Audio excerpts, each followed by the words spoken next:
Hello everyone. So today we'll be discussing user input output in Java, and also we'll be discussing the basic data types because the input and output depends on the basic data type.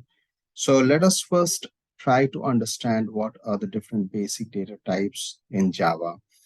A data type is required when we want to declare a variable. A variable is a memory space where we store the values input by the user. These variables also store some calculated values. So every language has some data types. Java also has data type. The basic data types in Java are grouped into integer type, floating type, then we have character type, and then we have a Boolean type. What is the difference in Java data types and in other language data type like C and C++ if we compare? In C and C++, the data type size depends on the type of the computer that is being used. So if the computer supports smaller values, then the data type size is less. And when the computer supports larger values, then the data type size increases. Like in C, the integer data type can be of 1 byte, it can be of 2 byte, and it can be of 4 byte depending on the size of the computer architecture. But in Java, since Java is a platform independent language, so in Java, the basic data type size is always fixed. So integer remains of 4 byte, irrespective of which machine the program is being run. So there are byte, short, int, and long. These are of integer type. That means when we declare variables of byte or short or int or long, the values will hold only whole number. It will not store values in fraction. Then we have float and double data type. Float and double data type are of floating point for storing values with decimal like 50.50, 80.999. Similar values where some fraction is also required to be stored. We use float and double type depending on the size of the value that is to be stored. Then we have a character type. The character type of Java is of 2 bytes as it is based on Unicode. That means, like C and C++, the character is of 1 byte because that they are based on ASCII character. So in ASCII character, we can only store values in English alphabets, but in Unicode, we can store values in any language. The alphabets of any language can be stored like Hindi, Arabic, Japanese, any regional language alphabets can also be used when we declare a character type in Java. And we also have a Boolean type where the values are either true or false. So when the condition is true or the condition is false, the Boolean values are required in Java. In C and C++, if we compare again, the conditions are either 0 or 1. When the condition is true, it is an integer value 0, and 1, and when the condition is false, it is integer value 0. So there's no Boolean type. 0 is treated as false and 1 is treated as true. But in Java, we have a Boolean type wherein true and false values can be used. Coming to uh, the input and output. So for input, we in Java use the java.util package. This is similar to the header file. We'll learn more on package later on. But for now, if you have done C or C++, you already know that there is a header file which is required for many of the functions. Similarly, in Java, whenever we want to make some input, we require to import the java.util package. And when we import the java.util package, we get a class called scanner. And to use the input values, we need to create the object of the scanner class. So to use the scanner class, we have to create an object of the class, and then we can call the functions with the help of which we can take values in any of the basic data type. The functions or the methods, as we call in Java, are next Boolean to input or to read a Boolean value, next byte to read a byte value, next double to read a double value. Similarly, we have float, int, line, long, and short. So these are the different types of uh, functions which are available to take input from the user, and then it can be used in the program as and when it is required. So we'll come to the Java programming, and there we will see how the values are taken from the user.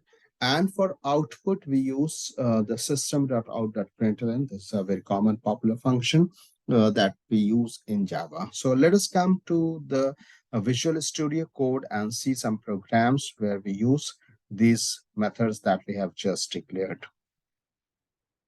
So I've already written some program so that it becomes the size of the video becomes smaller. So this is a program in which we print hello user, welcome to Java programming. And in this program, we do not require this import java.util because we are not using the scanner class. However, it is written there so that this program can be modified further to take some user input. So public class example one, this example one. In this example one class, we have a public static void main. And here we have a system.out.println function. This function prints hello user. And then again, we have a system.out.println function that prints the value welcome to Java programming. Now, whenever we write a program in Java, the name of the file should be the same as the name of the public class where the program is written. And it has to be case sensitive matching. That means if the name starts with a capital letter, then here also you have to mention it in capital letter. Again, if we compare it with C++ class, in C++ it is not mandatory that the class name and the file name should match. But in Java, the public class in which we write the program and the name of the file should be same, and it should be case sensitive. All the statements are written within the class. The void main is a function from where the program starts.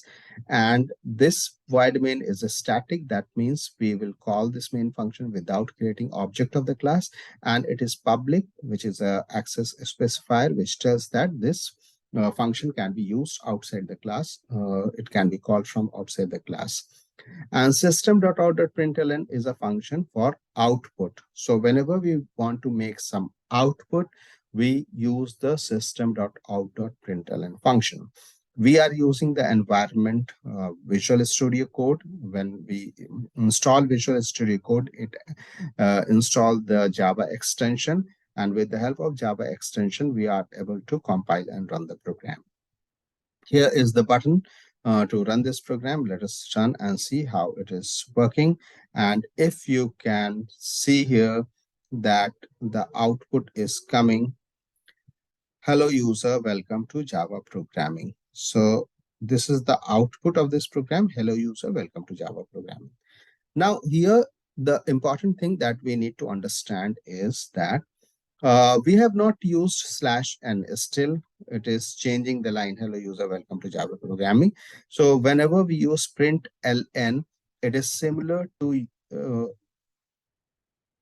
use printing a string value and using a /n. So if we do not use /n, then what will happen? It will print hello user, welcome to Java programming in the same line. Hello user will be printed and the line will not change.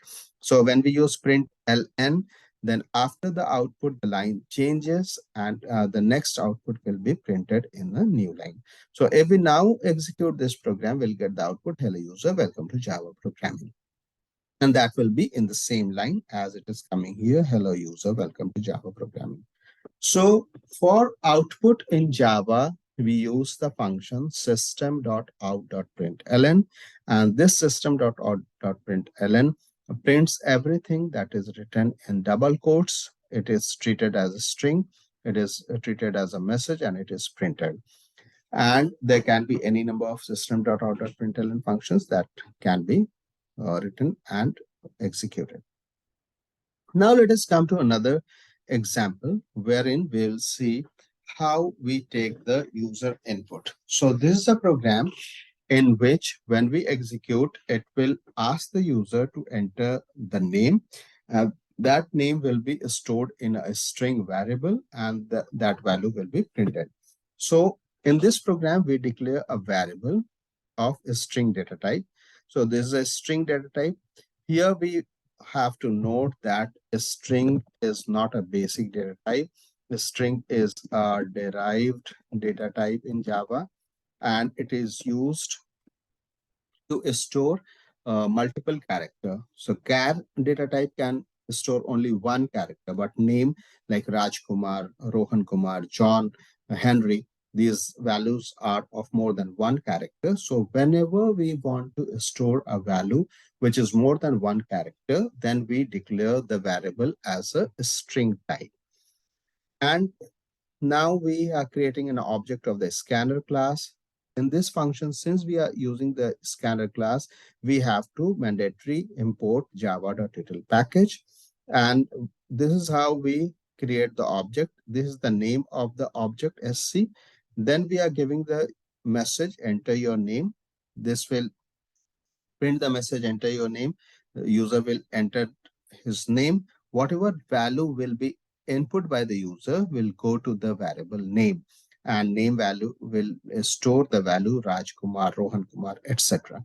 And then it will be printed hello plus name. So system.out.println here prints the message hello, and then the value of the name will be printed. So let us try to execute this.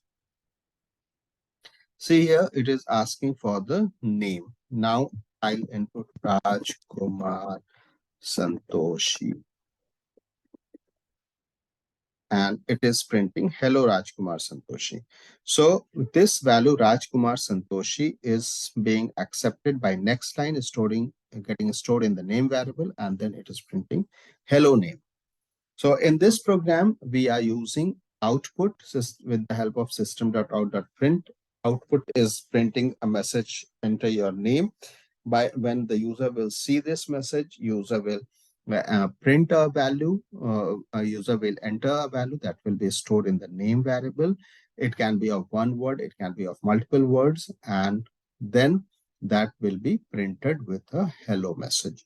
Now, suppose we want to print hello name and then we want to print exclamation symbol, then again we'll write plus and then we'll print the exclamation symbol. So it will print hello Rajkumar Santoshi or whatever, and then it will print the exclamation symbol. So here, enter your name. Suppose I enter Raj. So it is printing hello Raj. In this way, we can get the program executed. Now coming to another example where we'll take two numbers and input, and then we'll try to print the sum. So in this program, the user will enter two values. Those values will be of numeric type. So we'll give a message, enter two numbers. Those first number will be stored in the N1 variable. You can see we have declared three integer type variables. So to declare a variable of integer type, we use the concept of data type, and then we give the name of the variable separated by comma. So these are the three variables, N1, N2, and N3. So these values will store one numeric value each. So first number will be stored in N1, second number will be stored in N2, and then the value of N1 and N2 will be added and stored in N3. Then it will print sum is equals to the value that is stored. I'll try to run the program to make it more understandable. So see here, it is giving enter two numbers. So I'll enter 40 and I'll enter 50. So what will happen? 40 will be stored in N1 variable, 50 will be stored in N2 variable, then 50 and 40 will be added and stored in N3 variable 90, and then it will be printing sum is equals to 90. Here comes the output. So in this way, we can understand that how we can make different types of input in the Java program. What we have to do, we have to create a variable of the scanner class, and with the help of a scanner class, we get the input methods, next int, next float, next double, and then we can use all those values in different situations in the program, and then we can run the program and see the output. I hope you have enjoyed this and learned something in how in Java how to make input and output. Please try to subscribe this channel, Software Services and Solutions, so that you can get updates on latest things that comes in technology. Thank you very much. I'm Rajnath Ahmed is signing off now. Thank you.